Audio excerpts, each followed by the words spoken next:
See my screen? Is that pretty good, everybody? Yes, sir. Perfect, perfect, perfect. We got action. Heck yeah, we got action. I love me some action. Well, all right, everyone. So yeah, just want to say good afternoon. It's good to be in community collaboration with you all. Just gonna just do a quick introduction. My name is Joe Eubanks, pronouns he, him, his. Just glad to be in community collaboration with you all. Glad to just kind of facilitate this conversation about intent versus impact. You probably have heard this discourse before. You've probably done some just good talking about this as well. So a lot of this may be like a refresher to many of you all, good people, and but I'm really excited to kind of just facilitate this conversation and just kind of talking about ways that we can just do this great work together. And we're in a very critical time right now, so I always think it's important of how we take up space matters.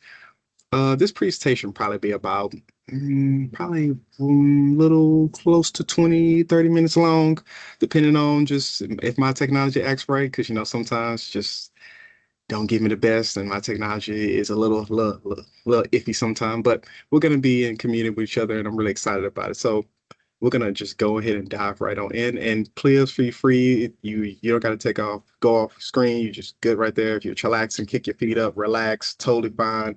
Nourish your body, get some fluids in you, totally fine. I've been drinking a lot of water today, so my bladder ain't what it used to be. So totally get it. So so for our agenda for today, we're gonna just have a great conversation, discussion about like I said, our intentions versus our impact, and really what that assumption means when we're navigating space together. Because it's very important to make sure that our intentions are in lockstep with the impact that we like as well. But we do know that sometimes our impact may be different from that intention. And we're going to kind of go into that as well. So we're going to think about that a little differently, figure out ways how we want to take control, be ever more accountable, how we impact others. And I would love for maybe the conversation, if you all have some things that come to mind, share those experience, drop it in the chat, what you think, what you remember from maybe your experience when you probably notice when you think about intent versus impact as well. So before we begin, please drop in the chat and share one word that comes to mind when you're working in a team, amplifying others, and just doing great work with teammates as well. For me, doing this very diversity, equity, inclusion, belonging work, you need a big tent. You need to have diversity of your tent, but you got to have diversity of ideas, diversity of thought as well. So one word that comes to mind for me when I think about working in a team and amplifying others, it's got to just be the word excitement. I for one get very excited when I have the opportunity to connect with different teammates, work with different colleagues, community members, because one, we're putting faith into each other. We're allowing each other to come into a space and, hey, I think you bring some good to the table. Why don't we team up? Why don't we join up and do this great work together? So that's always very exciting. I always get very excited to know I'm working with different teammates. So please feel free to drop in the chat what words come to mind when you're working with different teammates, because it's a very exciting time. Yeah, yep. Open inclusion, collaboration, community. Yes, yes, I agree. I agree. Because it's a great time. Trust, yep. Expansion, yep. Learning, yep. Communication, yep. Yes, indeed. I agree. I agree. You get no debate from yours truly. I agree. Because it's a very critical time. So those some of the things that are important when you're thinking about intentions versus impact as well. And it's very multifaceted work when you think about this work as well. So next, we're gonna do just a quick video. You probably seen it on YouTube. It's probably about 2 minutes long. Just kind of give a brief kind of illustration of intentions versus impact, and then we're gonna get into some examples as well. So let me make sure this works on my screen. It should. Let me see if it plays. Let me second here. Let me make sure it plays. Let me make sure.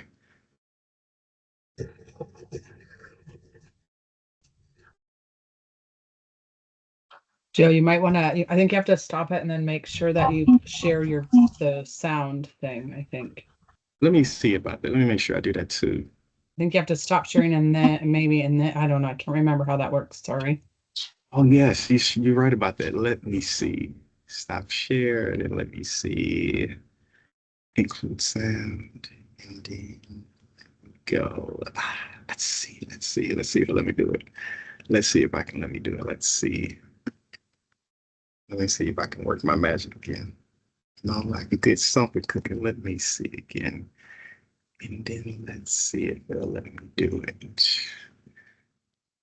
Do you all see the screen? Yo, so we're Right. gonna give a tool to It's conflict working perfect. Thank you. Perfect, Pat. Appreciate that. Thank you. Helping me out. Get me together. I appreciate you. We're gonna run this back from the top. We're gonna run it again from the top, y'all. From the top. Let's do it again. Yo, so we're gonna give a tool to conflict resolution right now. Impact versus intent. Impact and intent is when somebody says something that's offensive to the person who heard it, but the person who said it didn't say it maliciously. So let's give an example. If somebody was to walk up and try to like touch my hair and say, "Oh, it's so beautiful." Boom. The moment they touch your hair, there's an impact there.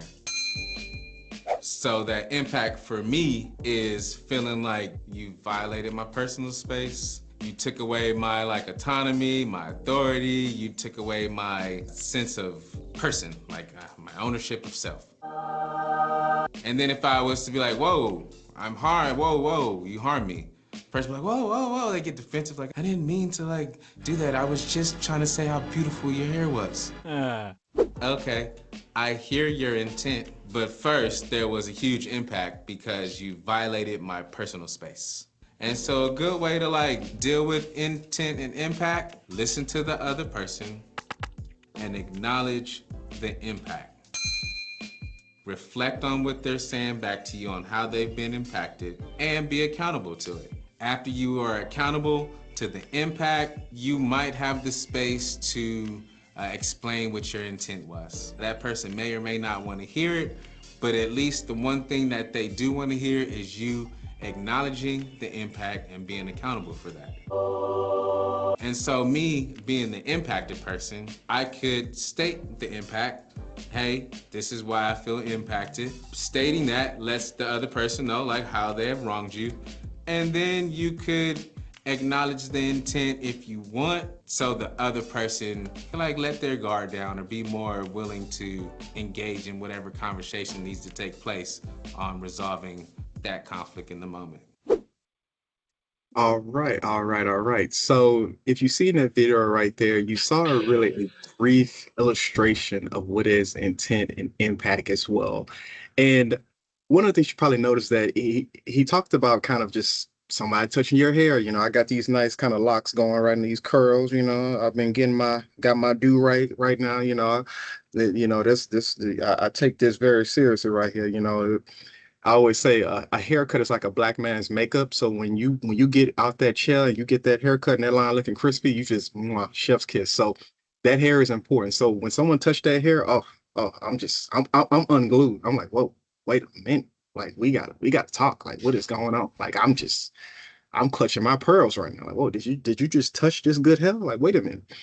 So when you think about intent, when you think about behavior, you have to think about the behavior as well. When you think about the impact as well, because that's how we think about this work. That is how we start to get very, very centered on how we want to take up space and engage with our teammates, our community members. We have to recognize that sometimes the intent and the impact it matters, but at the same time, look at that middle part, that behavior, because that's where you're going to see a lot of that kind of like, oh, I see something here. So we're going to go through some brief examples real quick about that. So let's say you're got a new teammate, just joined the team. Welcome to the fold. Welcome to the winner circle. You're excited to have. You're like, "Ah, I see nothing but great things. You gonna do again, one, chef's kiss, great work. I can already feel, I can tell in my spirit, you got this. And you say, okay, I'm just going to, I'm gonna help you out. I'm gonna email you or email this new coworker every day for the next 2 weeks. You're like, hey, here's this nice coffee spot you want to go to, or here's where you can go get some parking, or you just feed them all this information. Like, hey, here's where you can get the information from the OneDrive or the U Drive, or here's where you can use this information. So you just give them all this free game. You're trying to welcome them and help them out.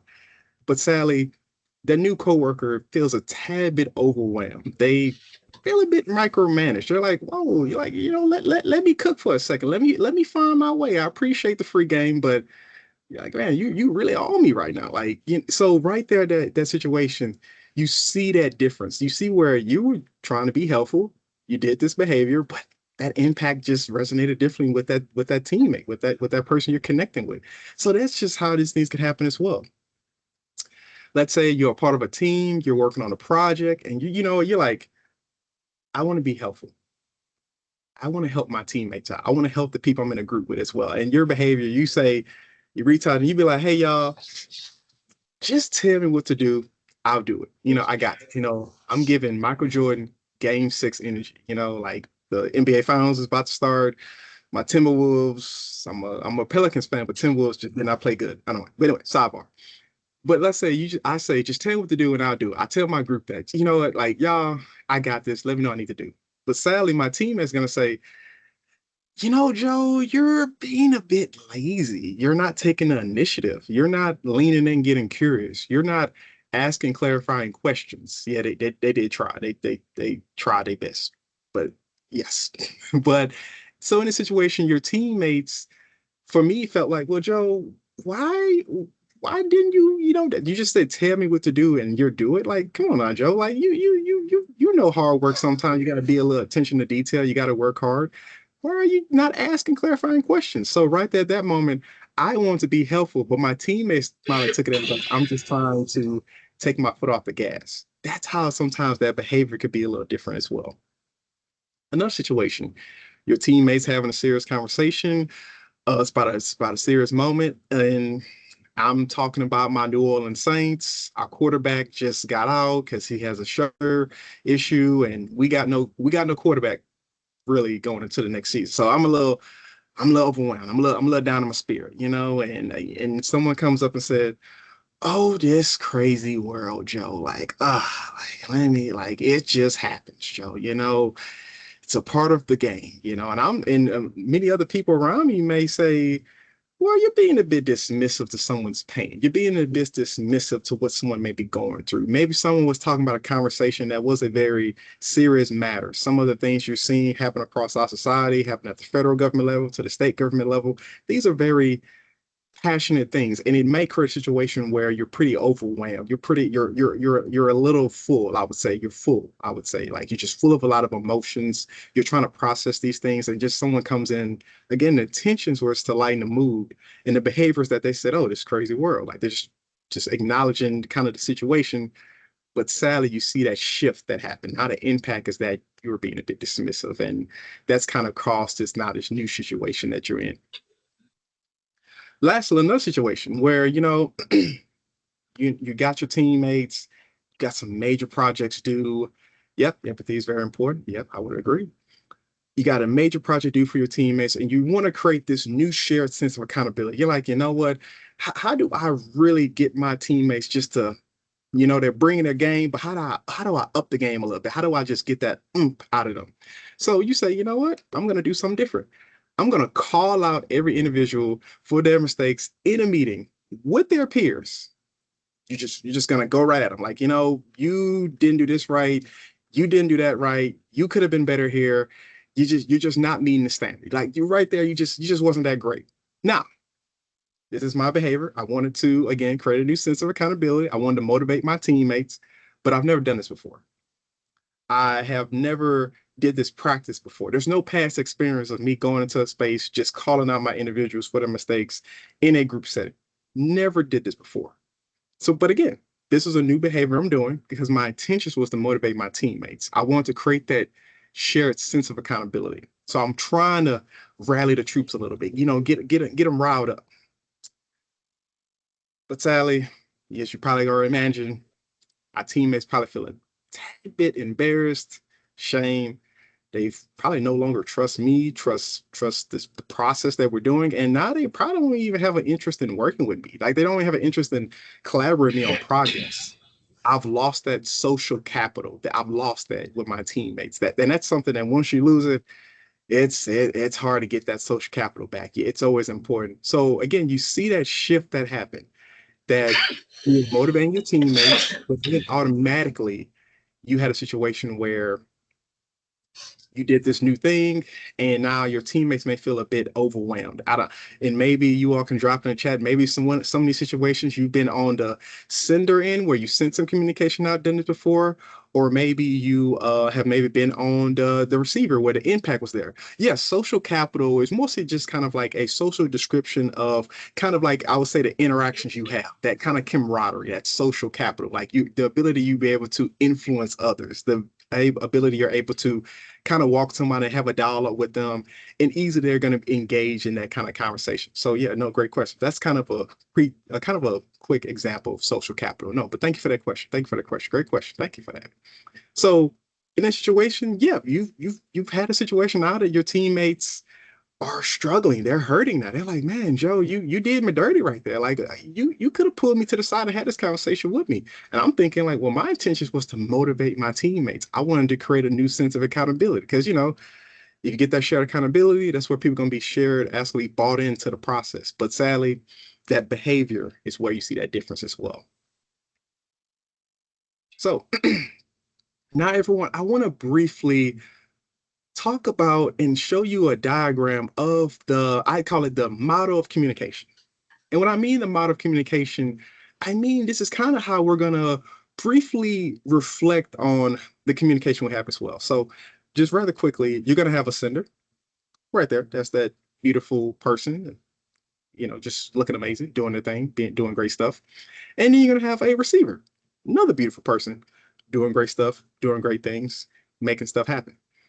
So when you have this model of communication, you start to see where these two parties are interacting with each other. You can be the sender, where you're sending communication to the receiver, and you're going to see this arrow right there. And this model of communication could be direct face-to-face communication. It can be shooting an email, Microsoft Teams, all of the things. It also can be some nonverbal cues, shrugging your shoulders, shaking your head, nodding your head. You're sending communication to the receiver. That's how you interact with each other. That's just model of just simple communication. We're just communicating with each other using different means that we have at our disposal. So that's kind of just basically where you see this communication happen as well. And then the receiver, they're going to receive the information, basic one-on-one. They're going to communicate back. Normally responding to your questions, to your statements. They're going to be also engaging and replying to your team's message, to your emails, just basic one-on-one. But one of the things I want to tell you about is kind of this cloud, this fuzziness you see right here. And this cloud and fuzziness you see right here is what I call the noise. The noise, I like to say, is the world around us. It's the things that's happening to us physically, spiritually, psychologically, emotionally, mentally. It's all these different things we're carrying every single day. Because we're all carrying different types of noise. We all have these different things we're trying to accomplish. We all have different things we're trying to work on. We all have different things that's just always heavy on our mental, just heavy on us every single day. That is noise. Also, at the same time, your relationship with the sender or the receiver can also be a part of some noise.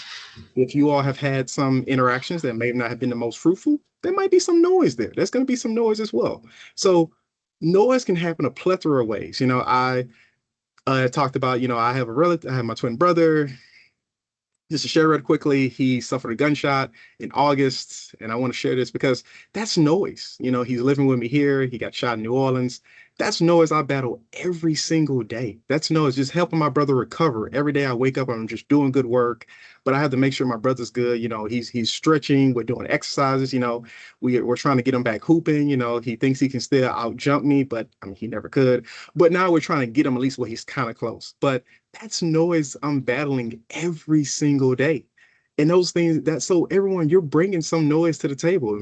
It's so many things that's happening. It's so many things happen from the federal government level, the state government level, the local level, interactions you're having with your supervisor, with your teammates. All that is noise that you may be going through. So it's always important when you think about this model of communication between a sender and receiver that you may not always know the noise that we're going through. You may, and again, as teammates and as colleagues, and as just community members, we may not want to share that noise, but we want to make sure we're cognizant that we do have noise. We want to make sure that noise is around because that noise is what can actually start to clog in the way we look at things around us. That's where we start to like that frog starts to come in, where like you can't you're just not you're not discerning it quickly because you got noise happening. That is when you think about a sender and receiver. That's when you think about that noise as well. So we're gonna briefly have another quick example as well about just what happens real time. So y'all go with me on this journey real quick. You got the sender, you got the receiver. You can tell by the image, you got the sender, they're like stretching, they ain't probably just got out of bed, knocked out a few push-ups. Again, I work at the Department of Veteran Affairs, so our veterans, we love us some push-ups.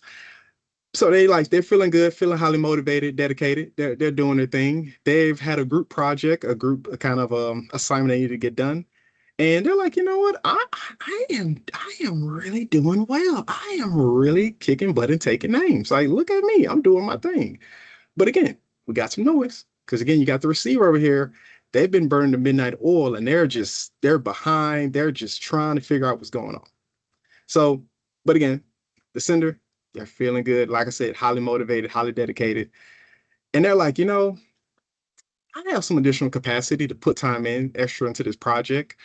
I've already finished my part and my piece of the project. The only work left is theirs. I'm not sure what work had already been done. So they're doing well. They're feeling motivated. They're ahead of the game, tip of the spear, meeting the standard.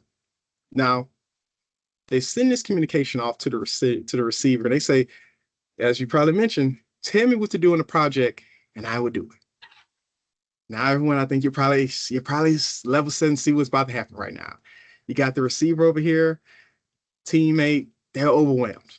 They're behind on the project. They're trying to get some things done. They're trying to pull some data. They're trying to find some information. They're a little overwhelmed. And all of a sudden, because of that noise that is sat in, because they've been up late trying to get work done, they've probably got some other things going on. They're probably like me. They're probably worrying about their New Orleans Saints. They're like, I mean, I'm a season ticket holder. Do I really want to watch my team get beat by 3 touchdowns every day, every game in the dome? Not really. But that's different noise they're going through as well. So they're feeling some different things simultaneously as well. And they reply, are you joking? They're thinking to themselves, do I need to give a specific direction to everyone all the time? Can no one take the initiative for themselves? Like they're thinking to themselves, like, what? Like, they're flustered right now. Because again, I'd say their tolerance is very short. That's very they just don't got the appetite for it right now. They're not feeling their best self. I'm gonna say that as well. They're a little, well, as I mentioned, they're full. We got some things happening here, and we got some things happening here as well. So they're feeling a lot happening at the same time. So they send back communication. You need to take more initiative, and you need to have a better attitude about these projects. So, whoa, let's just take a time out for a second. We got ourselves a good old-fashioned situation. Well, now, again, as the sender, you're highly motivated, highly dedicated. You send off some communication saying, hey, I want to help out. Tag me in, coach. I'm bringing my A game, even my B game or my C game will probably do. Let me know what I can do to help out. But sadly, the receiver, they got that noise. They're feeling some things. They're feeling some struggles. And they've sent off some communication that now that they reflect their kind of the world around them, that noise have clouded that judgment possibly as well. And now you have that situation. So, Joe, what can we do to understand intent versus impact? How do we do this work? Well, briefly, I want to just briefly talk about the expectations of the receiver. The receiver, I want you to use your state skills or nonviolent communication, and we'll have more opportunity down the line to just get together again as family and as community. We'll talk about nonviolent communication. I know many of you are very multifaceted in nonviolent communication, so I probably would love to tag you in with me and we can have this conversation together. But what I mean, when you use your state skills, I want you to be able to state exactly what happened. List the facts, what was said and what was done. If any of you are very familiar with, crucial conversation, they talk about listening facts and listing a story. And a story, that's very important because you want to be able to make sure you're able to detach the two. When you get that communication and now you're receiving it a certain way, and now you're trying to process that, make sure you're doing that work of trying to understand what is factually here. Okay, they sent this report. Okay, they CC these people. Okay. Um, and then you may start thinking, yeah, they were being snarky. Now that's when you want to start. Nope. Let's list those facts for a second. I want to make sure. No, hold on to that though. Hold on to what you're processing. That's very vital.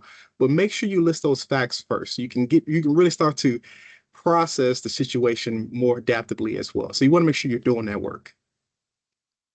Next, now that you've actually had opportunity to really, like I said, process this information, you want to make sure that you're right now able to go to that sender and share what the impact had on you. What did you feel when you got this communication?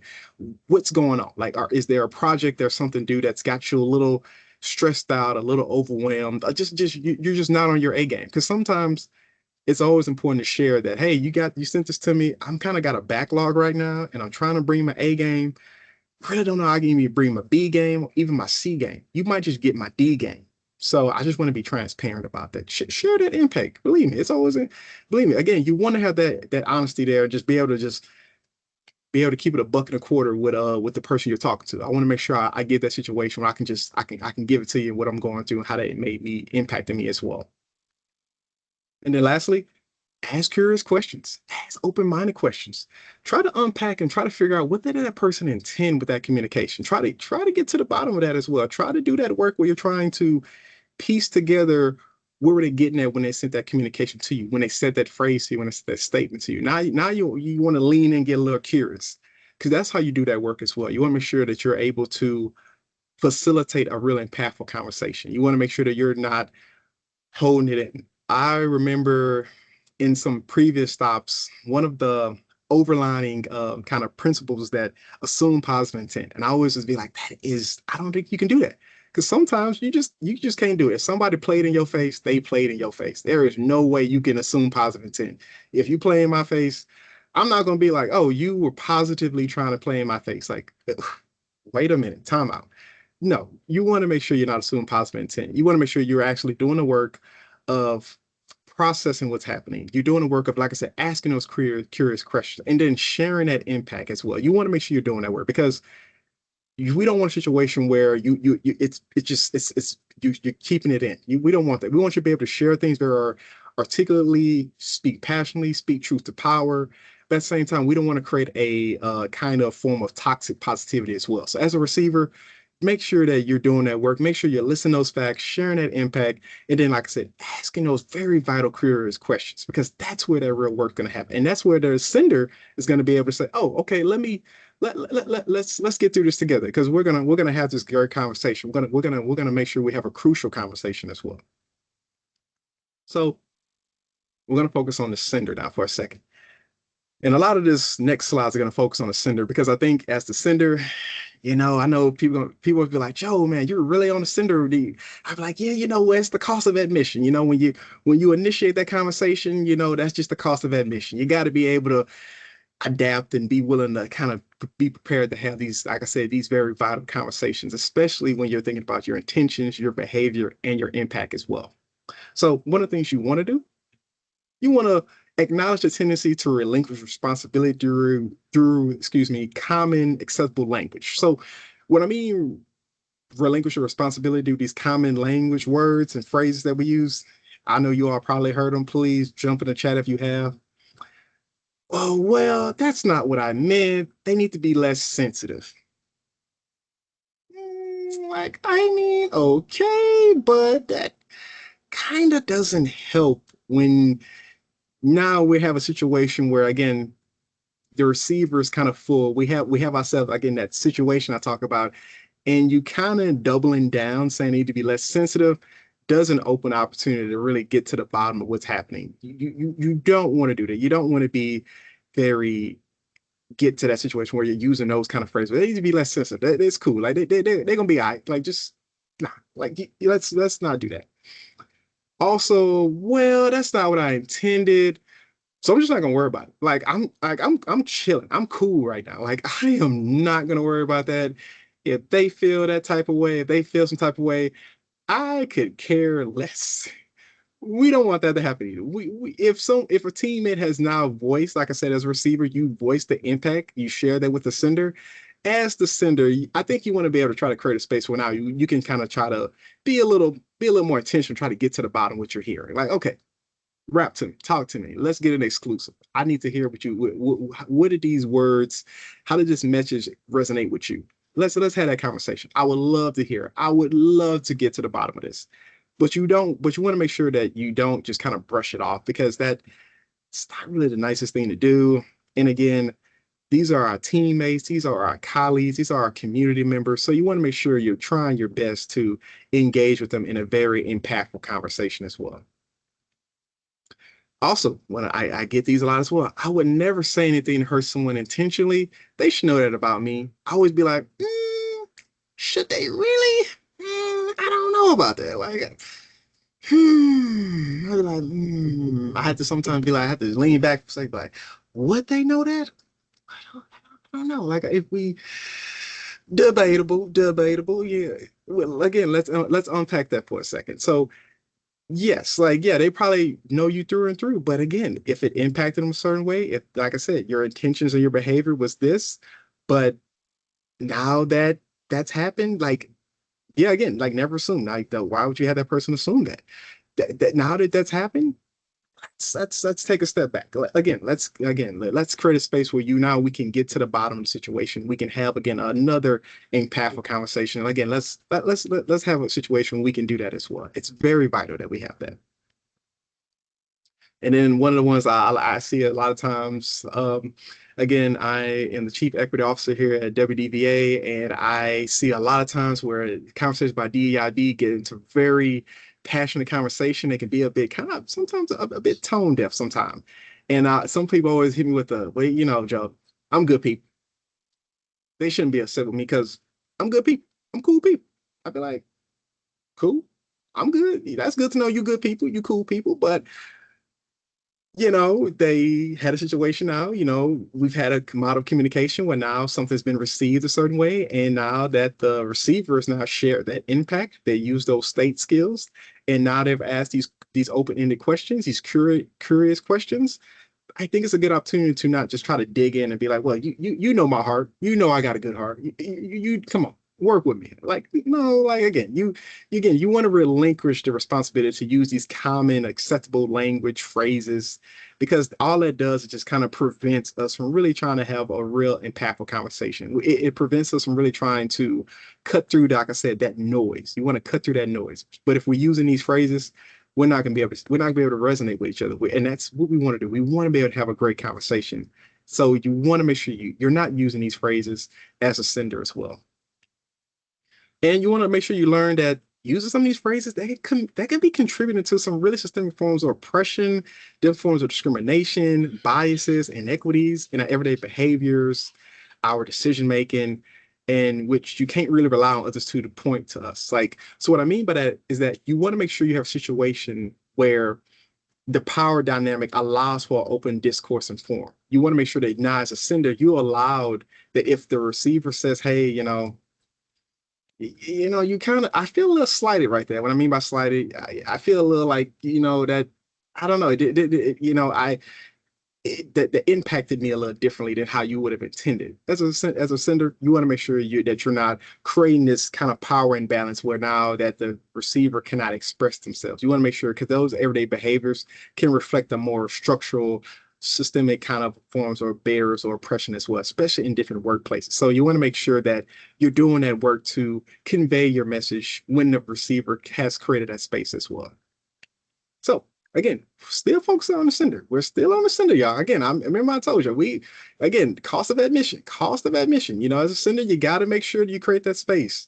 So what are the sender responsibilities? Joe, you're giving us what the receiver responsibilities are, but what is the sender responsibilities? Well, we're going to briefly talk about that. So one of the first things you have as a receiver to do, you got to make sure, again, you're paying attention to those verbal and nonverbal cues. Let me tell y'all, this is key. This is a good one. I have an older sister, and when I sometimes say something to her, she got that resting face going on, and I'd be like, I'm like, sis, we good? You good? You good? We good? We cool? We cool? And my big sis be like, oh no, Joe, you good? Go ahead, do your thing. So it's always important to look out for those verbal and non-verbal cues. Look out for kind of like if they tense up a little bit, or if they're kind of a little confused, they're like or they say something where they're just asking some questions. Immediately you can tell like, okay, I think they probably have processed this a little differently. So let me go ahead and prepare myself for what may happen as well. Let me go ahead and try to create a space that will be very impactful to do that work. And I think that's very impactful when you think about this as well. Clear And when you think about this kind of work, it's very impactful as well. So again, you want to use those state skills. When you use those state skills, you want to make sure that, again, you're stating the facts. Again, I like to say you want to make sure you're stating what is factual and maybe what might be a story. A story can maybe kind of some assumptions you maybe created as a sender. It can be maybe how you process things. It can also incorporate a lot of different situations, or maybe how you interpret certain situations. So you want to make sure you use those state skills and incorporate some very critical parts of nonviolent communication as well. So those are some critical things to do as well. Listen for understanding. Give the receiver a time to cook. Let them express themselves. Let them, again, now that you created that space, let them share. Let them. I like to say, sometimes I like to think about Beyonce and Destiny Child. I like to be Beyonce sometimes, but sometimes, y'all, some people got to be Kelly. Some people got to be Michelle. You can't always take up the floor. You can't take up too much space. So you want to make sure that you're able to allow for some real understanding, some real self-reflection as well. And let me say, I love all of Destiny Child equally as well. But you want to make sure you create that space where now you're listening for that critical understanding, because that's where the real work happens, when you're listening for that understanding. And then once now you've identified maybe some situation, maybe you can get a little bit better here, make some adjustments as needed. If you need to adjust those different behaviors, you want to make sure you create that space to do that as well. So as a sender, these are some of the critical things you can do to really make sure that you are having a vital communication model with your receiver as well. And now you're creating a space where now you can engage in some very impactful dialogue. You want to make sure that whatever those changes may be, you articulate those changes clearly. You want to make sure that you've been able to make sure that you back in your brain, you're knowing that, okay, I know this behavior doesn't work with this teammate or this community member. Got it. So it's always impactful to do that. Now, when you do these things, what does it show as a sender? Well, again, we want to focus on the cost of admission. What does it show? Well, it shows a plethora of different things. It shows a plethora of different options. And this is very important to do as well. So it shows that, the relationship with the receiver, that teammate, that colleague, that community is important to you. You value them. You value diversity of thought. You value that shared space all in. That's very important. It's very good as well. It also shares that, oh, excuse me, sorry about that. Went the wrong slide right there. But also shares that you value a balanced approach, a balanced participation. You don't want to just make sure it leans heavily your way. You want to make sure you're trying to be balanced. And sometimes that's going to be very hard. I'm not going to kid and say you won't be able to do that. It's going to be very physical and hard to do that as well. So that's very important that you're given that space to value that communication. You value diversity of thought, which is very important as well. And also, great question. Okay, well, yeah, we'll get some space to address there. Yeah, too. No, great question. You value diversity of thought as well. And because, again, to do this work, I believe when you're doing diversity, equity, inclusion, belonging work, I want to have diversity of thought. I want to have different perspective in this space with me as well. That's where the great work happens. I think about some of the greatest social movements that happen in our society. For example, the civil rights movement. You had a collaborative group of amazing allies and accomplices doing great work. I can guarantee you there was a lot of diversity of thought in that big tent. So that's when you value that diversity of thought, because you want to make sure you bring in these different teammates so they can bring different things to the table as well. Because that's where that real understanding happens and where that learning happens as well. You can get uncomfortable engaging in that difficult conversation so they can be normalized. Again, as I kind of briefly mentioned about kind of the assumed positive intent, you want to make sure that, no, you want to lean into some conflict. I want you to lean in a little bit. I don't want you to shy away from some conflict. With some healthy boundaries, I don't want you being like, Joe said that I need to let you know how I feel. So I'm gonna let you know right now. Yeah, I do, but again, share in a way that's again now that you are a sender. Now, do you want to make sure you're sharing communication that's very effective as well? But you want to make sure you're engaging a very difficult dialogue, a very difficult conversation, because you want to make sure that that is a value standard. Because we're all leaders doing this work, and I think sometimes as leaders, we gotta be okay with sometimes getting some scrutiny and sometimes being okay to get some good feedback and criticism. I think that can be very valuable. That's how we get better as well. So you want to make sure you're comfortable engaging in those different difficult conversations as well. And also as well, you care. You care what people are saying. And sometimes, even though it may not be true, it may be happening, you care. You care about what's going on. So that matters greatly as well. When you're showing you care, that just means so much to teammates as well. And it can create a space where they're having a situation to do that. So, and wrapping up on the sender, what are we not doing for a second? Well, we're not going to justify your behaviors with those words. Remember, I said those different phrases that we use. We're not going to use those words and behaviors to justify our actions. Because again, you want to create a space where you can get better. You don't want to do that. You don't want to immediately start to explain yourself because again you want to make sure that again you're starting to listen again use those state skills because when you start explaining yourself sometimes you can start explaining a story. You want to make sure you stick to those facts and be able to kind of use those state skills, stick to the things you see, you heard, you really can articulate, you can take it to the bank. So you don't want to explain yourself because sometimes you can start to use those facts and they can start getting mirrored into a story and that can sometimes start to kind of dilute the kind of the expression that you're trying to say as well. So you want to make sure that you're not immediately trying to explain yourself because you want to make sure you got to use those state skills. And at the same time, you're not trying to lobby. You're not trying to lie with the person, tell the other person what you really meant. You don't want to do that. Again, you want to make sure again that you're using your state skills. You're creating a situation where you're having a safe space where you can lean into some conflict and very in depth and very critical conversations. Because when you're trying to lobby them, then again they may feel like oh they're not really registering and listening to me. So now the receiver may take a step back. You don't want that. You want the receiver to kind of engage in this dialogue with you as well. So you sadly don't want to do that. These things will not make the conversation that impactful as well. And I think that's where the great work happens. So now that as we really getting to the point where we're going to wrap up, I always get the question, Joe, what can I do starting right now? I say identify your true intentions before you act or after you act on some negative intentions. Again, I like to say that I am not going to sit around and say that this work is easy to do. Sometimes you're not going to be your best self. You're going to act on some negative intentions. I'm not going to pretend like that's not going to happen. That's totally okay. I just want you to be able to know when you are acting on some negative intentions. Like if you like, yep, I'm about to start something. Yeah, I'm about to get this thing started here. Own it. I believe it is impactful to own it. It is totally fine. I am not going to pretend like you need to be aware immediately all the time. Y'all, we are facing so many critical things at so much time. It is a lot you all again throwing at you, and you're doing great work serving so many vulnerable populations.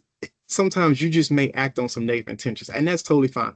But I want you to be able to identify if it is a negative intentions immediately once that happens. I want you to be able to do that work. Now, again, I want you to address where the negative intention is coming from prior, but sometimes it may just happen that way. And I'm not gonna sugarcoat and try to give this false um encouragement that that's not gonna happen. It's totally fine. It's gonna happen.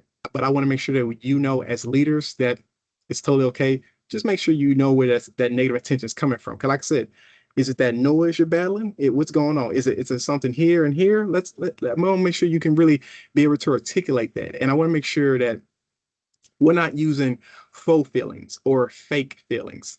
When I mean fake feelings, I mean feelings that you technically can't feel. I see a lot of times people say, Joe, I feel disrespected. I'm like, well, you technically can't feel disrespected. You can feel anger. You can feel happiness. You can feel sadness, but you technically can't feel disrespect. So what? So again, we want to make sure that we're able to articulate some of these buzzwords and these buzz phrases that has kind of taken up a lot of the discourse in these impactful conversations. It sometimes takes a little work. You may have to tag in a teammate, tap in with your network, tap in with your support system to make sure you can articulate that. I totally recommend it. But you want to make sure you articulate where those negative intentions are coming from. That's very impactful as well. And then once you've done this work, refocus that intention. Where is this coming from? What is it? Is it because you want to get this project done? You want to get this work done? Where is this coming from? Where is this coming from? How can I be better? How can I take up space better? That's where that work happens. So you want to make sure you shift and refocus that intentions as well. Because like I said, where was his intentions coming from? What's going on? What is the noise I'm battling as well? So when you're able to shift that focus, that's when you're able to really do that important work. I truly I want you all to be able to have a space where, again, that social capital we briefly talked about, I want you to be able to be vulnerable. I want you to be able to share, like, hey, I'm hurt. That's totally fine. I think we don't do that enough. We have to be very strong and stoic.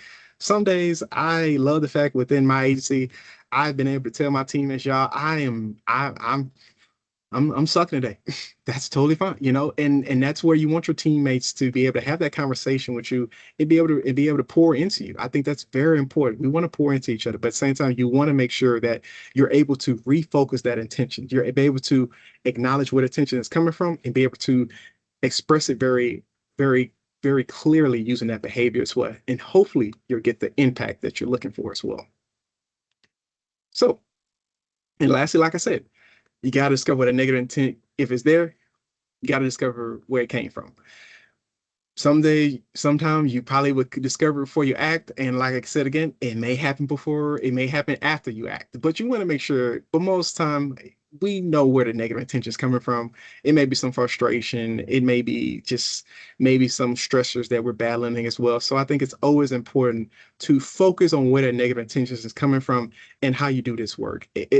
When you're able to discover that, you're able to now have that real important conversation, because sometimes when you discover it, we tend to kind of start trying to water down. Like, no, no, express yourself, cut through the noise, cut through the buzzwords, cut through the word salads, express how you feel, take up that space, be vulnerable, own it. It's totally fine. As a real effective sender and receiver, you want that space where you can really be true, raw, and real with each other. I think that is so impactful. That's how we get better, and that's how we continue to do great work together as well. So these are some of the things you can immediately start to work together on, and it's going to be very impactful. Believe me, y'all. I know it's going to take some time. You probably had these conversations before. You're like, Joe, I get it. I know. It's totally fine. It'll take some time, but we're going to get there as well. And this is how you're going to shift this work forward. And this is how you're going to move to a place where now you're able to have that very vital conversation as well. And just a brief kind of example of like this, you want the work. Some days you may have your, again, sender, they may be feeling good, and then you may have receiver, they may not be feeling their best. That's just some things you want to be aware of. But you're hoping that maybe with that noise, you're able to actually have a space where you can understand it as well. And this is going to be very impactful work. So everyone, again, I want to thank you for attending this Lunch and Learn with little old me. Please continue to be awesome. Please continue to do great work. We're going to continue to just do this work together. I'm really excited to be engaging in this community-driven work with you all. And please, you all, keep pouring into yourself. Keep making sure you create that space where you can be your true authentic self as well. This is where great work happens, and I'm really excited to continue to take up this space with you all as well. So thank you all as well for this work as well. And I think we got a little time. So, but again, y'all, I want to thank you for this work and thank you for taking up this space with me. And no, but thank you so kindly. Thank you. And I don't know if we want to have any dialogue, any questions, but again, y'all, if not, I want to give you back your time, and please, y'all, keep being awesome. Please keep being awesome. Thank you. Thank you for all the information. Have a great day. Thank you all. Thank you. So Mailey has a question. Do you have any recommendation for more resources to continue to learn about this topic? Yes. Oh, yes. Great question. One of the things I use is Dr. Brenda Allen. It's Difference Matters. She's a great intersectionality scholar. I use her work to really articulate kind of how I'm feeling. Like it really is good about really looking into the concept of difference. Sometimes we focus on the difference so much that we're not able to really have an honest dialogue. We should also focus on the similarity. So I think I would recommend Dr. Brenda Allen, great scholar, great Black feminist scholar. I follow her work, and she's just been absolutely amazing. So I think that's a great recommendation. Thank you. Thank you for that question. Are there any other questions that you feel like maybe you put in before or just haven't been answered?